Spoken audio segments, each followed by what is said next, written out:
There is something going on in California that I know you've been watching quite closely. Mhm. As the NIH has essentially shuttered a bunch of these studies that were devoted to all kinds of scientific research from cancer to Alzheimer's, et cetera, there is a move in California, which does have an engine of money as a strong economy, notwithstanding whatever budgetary problems there are in the state of California. There is a bill, and I believe it just passed, you can update us on this, that Mhm. would allow California to pick up the slack of a lot of this research that is now not being done at NIH. Yeah, so we talked about this on KFI over the weekend. So this was a bill by State Senator Senator Weiner from the Bay Area, and as of Monday, it had passed the first step where it can move forward and it can look at how much it's going to cost the state, and then it becomes up in front of the Senate, the full Senate for a vote. And what this is a response to is Doge and the federal government cutting a lot of funding to NIH. And as you know, the NIH then disperses a lot of that funding to academic institutions across the country. And so a lot of the biotech, the medical, the public health research is done in our academic institutions here.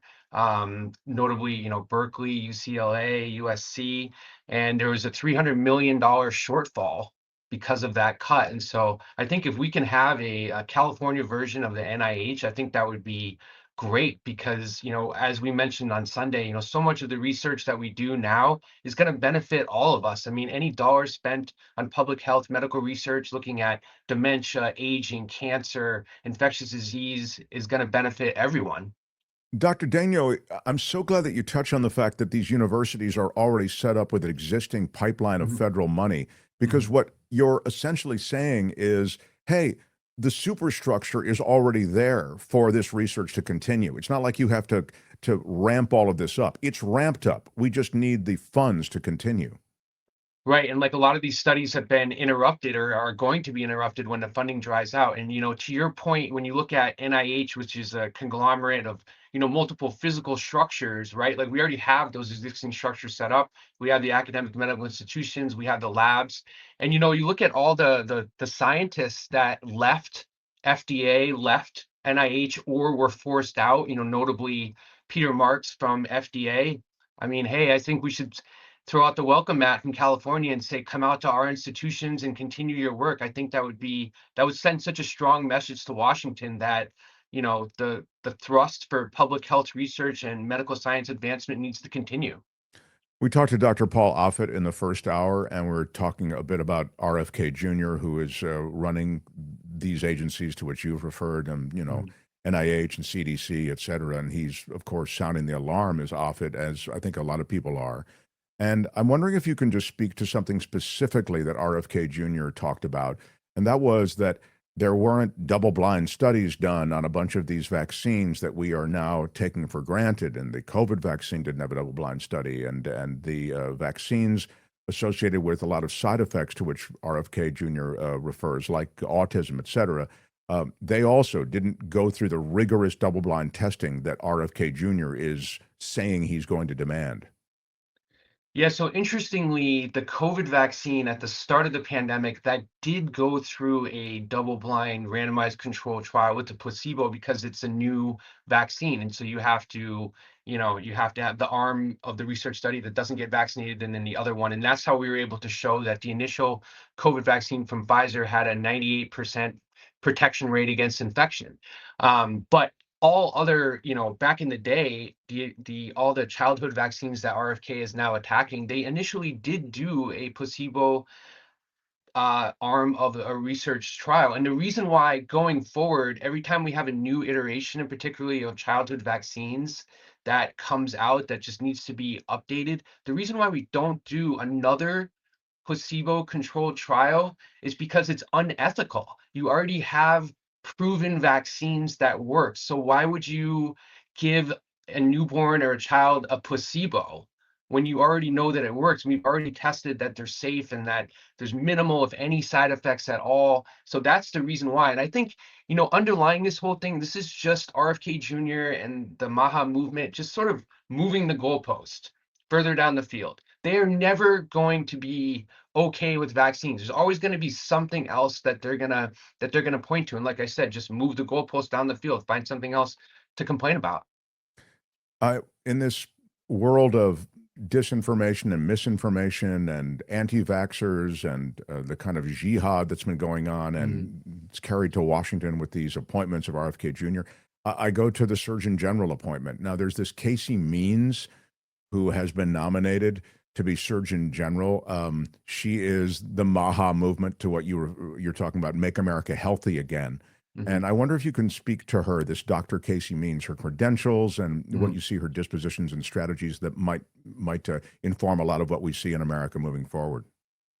So Trump's initial nominee was Dr. Jeanette Nashayat, and she was the medical contributor for Fox Network for a long time. And her nomination was going to come up, I think, today, if I'm not mistaken. And then suddenly Trump decided to pull it. And I think in part, again, was if you look at some what's her name, Laura Loomer's tweets that found out that Dr. Jeanette during the COVID pandemic was pro-vaccine, and she had also has spoken a lot about how vaccine hesitancy is a global health threat. And so, those two things basically torpedoed that nomination. And so Casey Means went to med school. She didn't finish residency. She was in an ENT residency for a bit of time.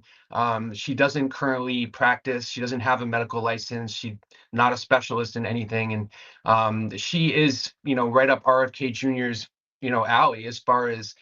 She wrote a book about how background factors such as, the environment, the foods that we are contributing to, our chronic medical disease in this country. And a lot of that is certainly true, and that's one of the area that I like that they do focus on, because that needs to be addressed. But she said some controversial things about how we need to look at all the childhood vaccines and how they're compounding over time and potentially creating long-term medical problems for kids and adults. And so, you know again, this is somebody that's going to be the top doctor in the country, the Surgeon General. They speak about public health, they speak about new research, they advise, they put out, a lot of dissertations on how to keep America, healthy and what people need to do. And so I'm really concerned that they're choosing somebody who's, number one, not a practicing medical doctor and doesn't have a medical license to be the top I mean, it's doctor in just the country. extraordinary. I mean, it's when you say it, it just sounds like a joke.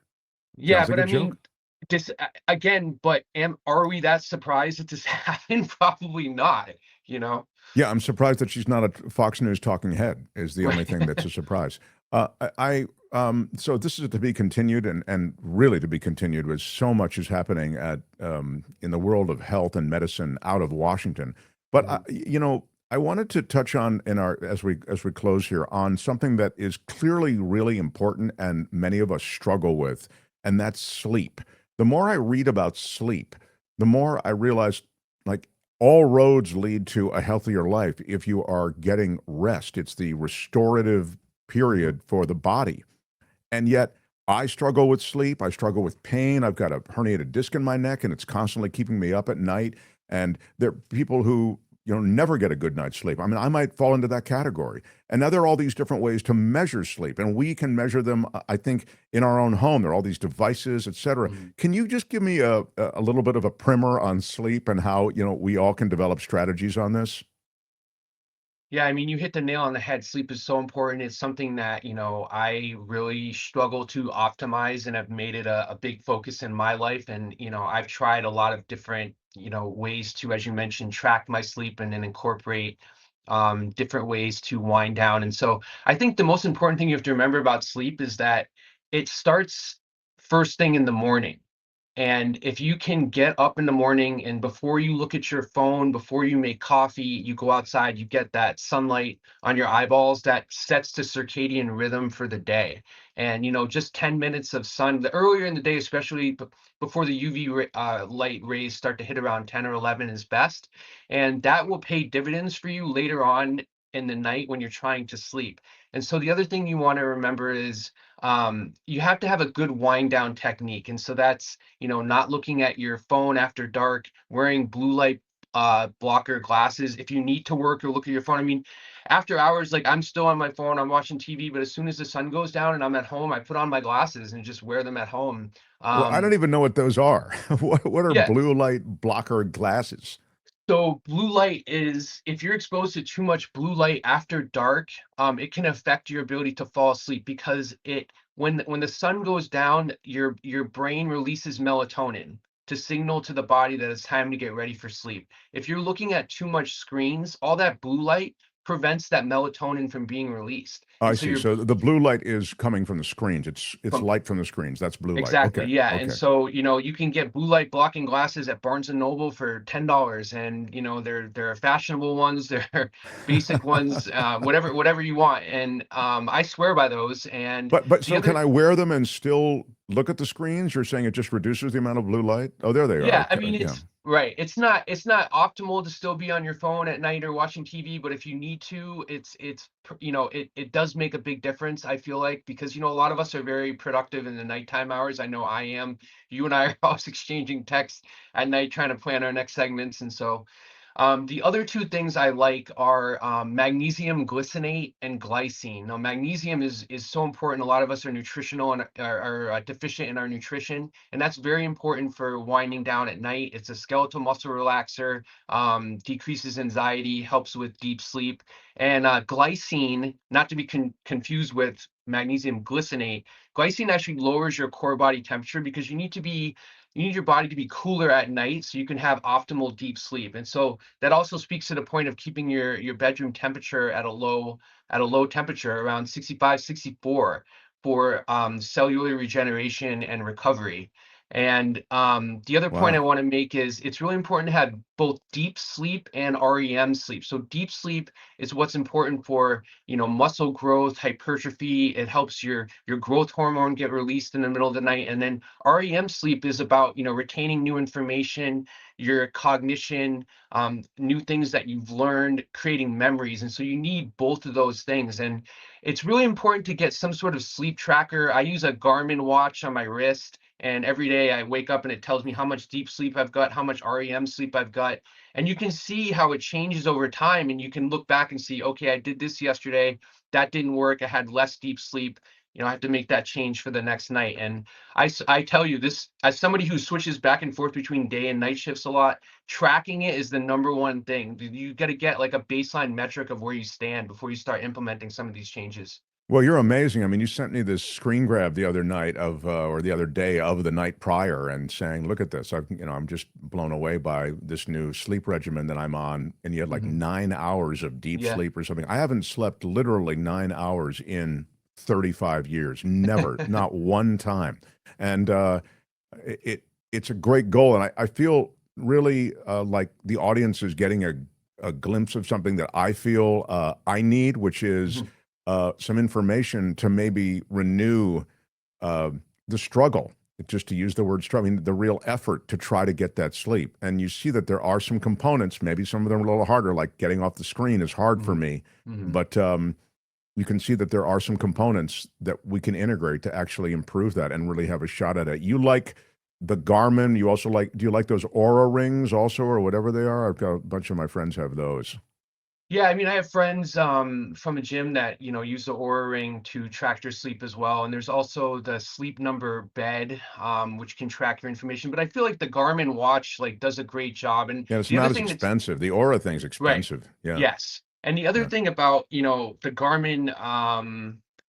the Garmin watch is that it has a vibrating alarm on the wrist, so it just wakes you much more gently than like a loud booming sound. And I found that to be beneficial. And um, the other thing I want to mention is in the morning, our first impulse is to a check our phone, b drink coffee. And so what I found was really helpful is to not do that right away. Like go outside, look at the sun, because what happens is in the morning you spike your cortisol when you wake up, and so you don't want to just suddenly flood your adrenal glands with caffeine because you're preventing that natural spike from happening, which you do want in the morning.